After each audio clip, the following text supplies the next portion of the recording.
Hi there, and welcome to Enterprise Software Innovators, a show where top technology executives share how they innovate at scale. Each episode covers unique insights and stories that will help you succeed as a technology leader. I'm Saam Motamedi, a general partner at Greylock Partners. And I'm Evan Reiser, the CEO and founder of Abnormal Security. Today on the show, we're bringing you a conversation with Shamim Mohammad, Chief Information and Technology Officer at CarMax, where he's worked for 9 years. CarMax is America's largest used car retailer and has been named one of Fortune magazine's 100 best companies to work for 17 years in a row. In this conversation, Shamim describes the difference between startup and end-up companies and how CarMax transformed to a digital company by disrupting itself. Shamim, can you talk about the digital transformation that CarMax has gone through over the past several years? About 5-6 years ago, we found ourselves in a position where we're seeing a pretty significant shift with our customers, right? Customers were no longer just going to a brick and mortar channel, but they really wanted to have that more digital experience.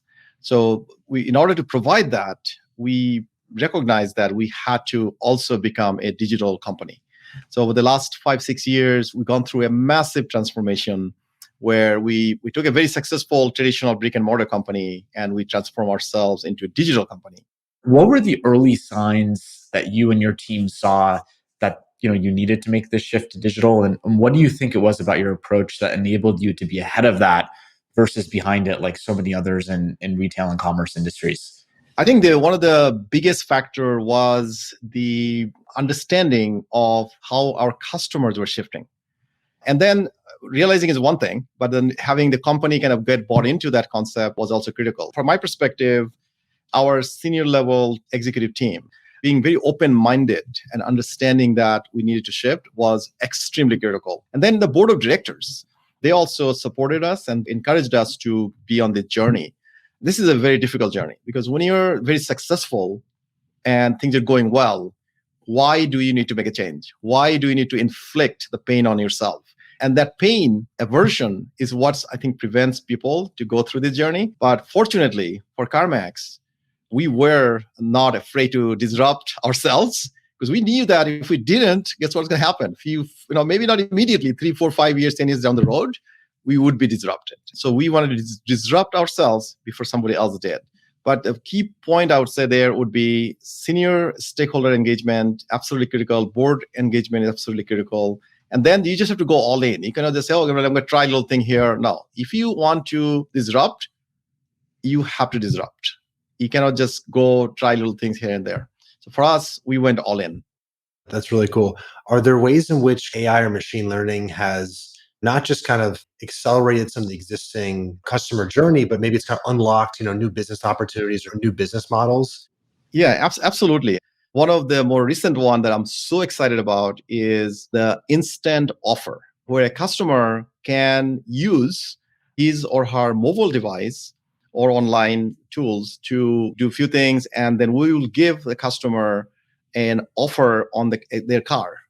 And that offer is good for multiple days. We deployed that through testing and learning and experimentation and algorithms so that this is all machine-generated offer that's done very quickly. And within basically mere few weeks, we have become now the largest online buyer of used cars in the country. Yeah, Shamim, I think the instant offer concept is part of this bigger theme that we see happening in companies that are going through this digital transformation, which is the transformation of the customer experience, right? I'd say every Fortune 500 CTO, CIO, CEO that we talk to talks about the future of customer experience being omni-channel, in person, on different digital channels. It seems like CarMax has actually been able to deliver on this omni-channel promise. What are the different touch points that you all have with customers, and how do you use technology to drive better touch points? Omnichannel for us is putting customers at the driver's seat to control their shopping journey so that they can do however much they want online or however much they want to do offline. So if you have somebody who wants to do 100% online and get the car delivered to their home, that should be their choice. If somebody is not as comfortable with all the digital experiences and they want to go talk to a human being in a store, they could do that. So what I found is in our omni-channel approach, most of the customers are taking advantage of the digital tools and capabilities we have built, but then also a lot of them are going to the store and finishing their transaction. So the reason I believe our omni-channel approach is the best one in our industry and is the most comprehensive one is because we took this approach of having a 360-degree view of the customers through all channels and basically equipping the customers and our associates with the tools and information and data so that if a customer contacts someone, that the associate knows exactly what the customer has done. So customer does not have to repeat. One example it comes in mind is one of the customer recently had a new baby. And our delivery team knew that the customer had a new baby. So when the car was delivered, they actually delivered a toy with the car. And that little extra touch and caring and personalized service is really what omnichannel is all about. That is such a powerful example. Shamim, I'm curious, like, if you could expand on this a little bit. So if I'm trying to buy a car and I interact with CarMax online and I do some of my work online and then I transition to interacting with the company at an offline presence, how do you tie that data together? And what are some of the other ways you integrate the online and offline experience? So everything that you do online, you can actually save. It's being saved and stored. So at any moment when you reach out to somebody, they will know what you have done. Like, for example, you narrowed it down to 3 cars and you did an appraisal on your own car and you applied for finance. So everything you have done is stored and saved in this 360-degree view that we have created around customer journey so that the person helping you knows exactly where to pick up and how to help you. Now, if you take a step further, if you do all the work and you just want to pick it up from a store, the car will be ready for you. We leverage technology in every part of that shopping journey so that you, as a customer, and the associate who's helping you, they have all the information they need in their fingertips. That's excellent. And I'm sure we have a number of technology and IT leaders listening to this conversation, trying to go through this same transformation to omni-channel at their companies. Are there any hard-fought lessons or things that are maybe non-obvious that you learned as you went through this and delivered on it at CarMax that you would share with others who are trying to go on their own journeys here?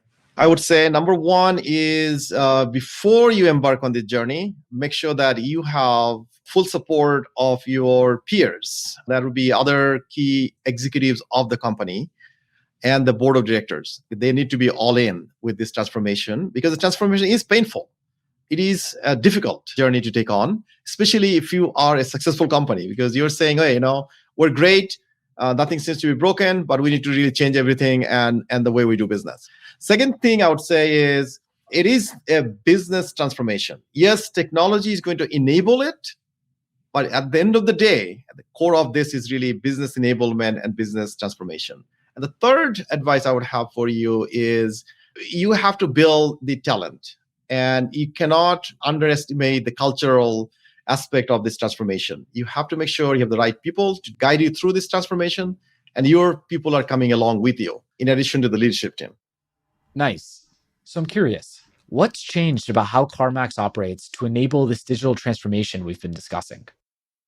The big shift, I would say, today versus 5-6 years ago, when we were a very successful brick and mortar traditional car retail company, is that we moved away from a project-based, sequential, waterfall organization to more of a product-based organization.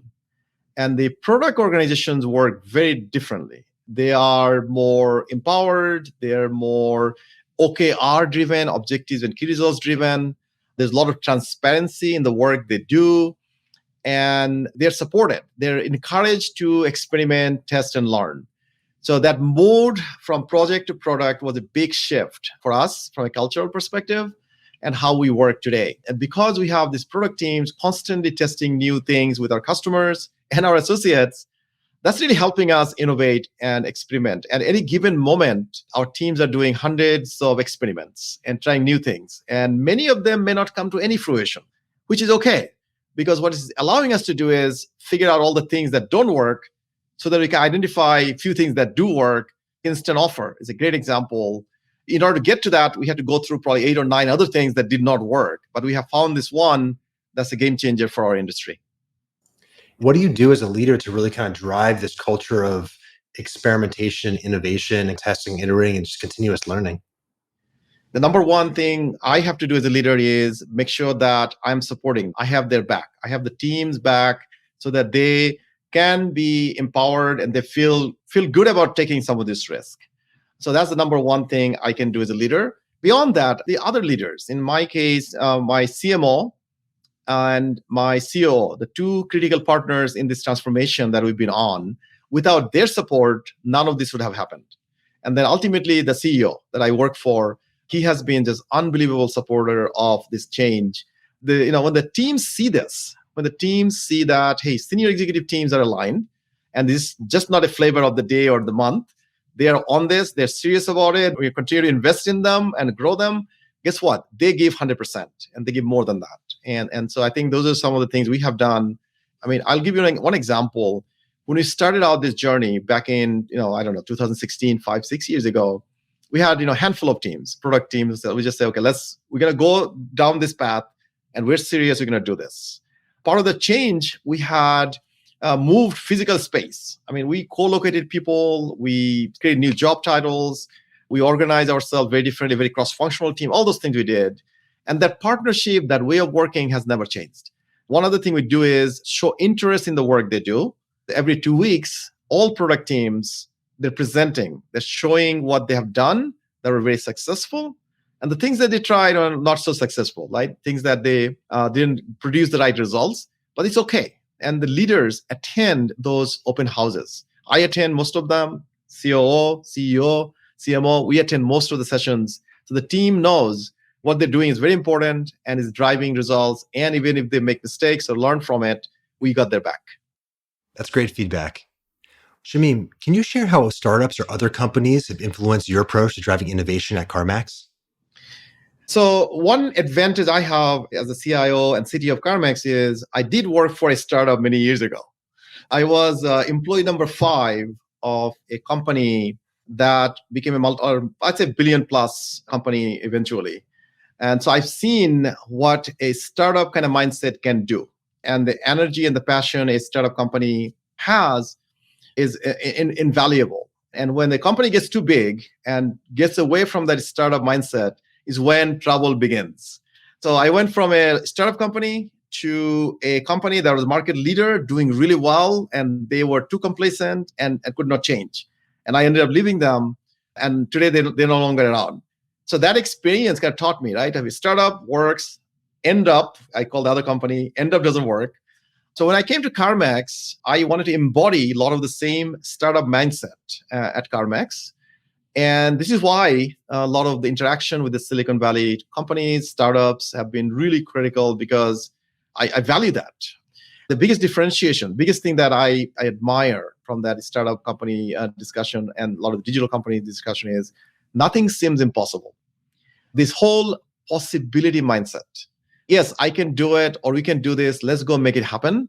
Versus the end up companies, I call them probability.